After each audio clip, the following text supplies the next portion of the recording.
We suffer, not suffer for anything, but we suffer for you, Father Lord. We suffer to be like. Greetings to everybody. My name is Thandeka, mostly known by Thandi. I've been very blessed to be part of this amazing program called Reach for Life from the very initial stages. I remember even the early years, HIV and AIDS back then was really, things were bad. Our very first launch of the Reach for Life Bible was in Kagiso Senior Secondary School, where we did our very first assembly, where we walked into the school and handed out Bibles to the kids and had an opportunity of explaining who Christ was. This is really a wonderful tool for you to grow because it starts with you. You can't give people something that you don't have. And that was really the beginning of assemblies, rollouts into schools. Tugela Ferry is a very special place. You cannot talk about Reach for Life and not talk about Tugela Ferry. A lot of missionaries had left the villages. There was very little of the gospel that had been taking place. Pastor Mabaso, who's now late, from the Rock of Life Church, opened his church and allowed us to come and introduce the Reach for Life in the community of Tugela Ferry, also known as Msinga. And over the years, the Lord has allowed us to work over 90 schools in this village.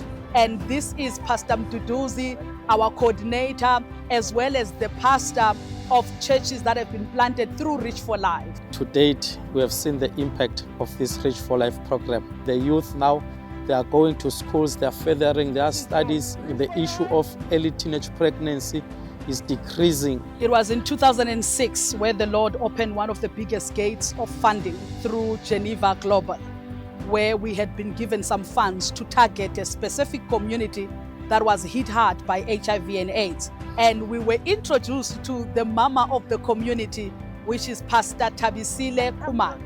And she's the one who pulled the pastors together in that community. I was here when Reach for Life was first launched in this hall.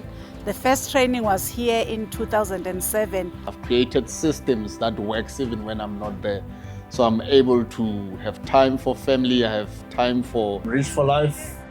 What we do is evangelism. Because I've created systems that really has my blueprint on it, and it seems like I'm there even when I'm not there. My spiritual father, Apostle Emmanuel Nzama, came first here to plant the church. Then I followed in 2017. I was placed here as a station pastor. I have been a PA educator before, around in 2014. I was still in Durban. I started as a PA educator in my rural area schools.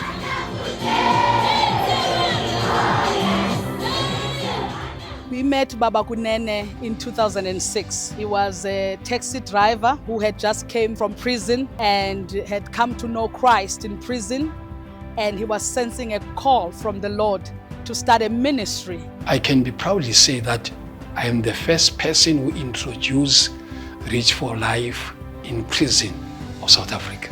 All the leaders that was with us in Krugersdorp, I'm saying all of them, they have been released. They've been saved. They did the Reach for Life program.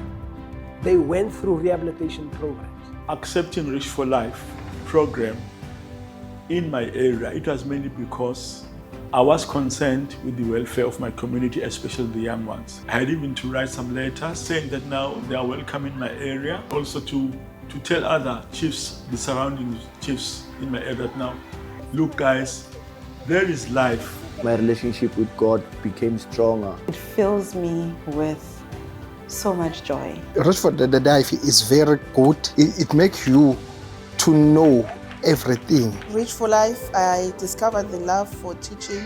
I thank this place mostly because they welcomed me. And that's how Reach for Life has spread to more than just Ladysmith, this town now. It has went to deeper rural areas and other cities. It was clear for me from the beginning that this was not an ordinary project. I knew it. Happy birthday to you. Happy birthday to you.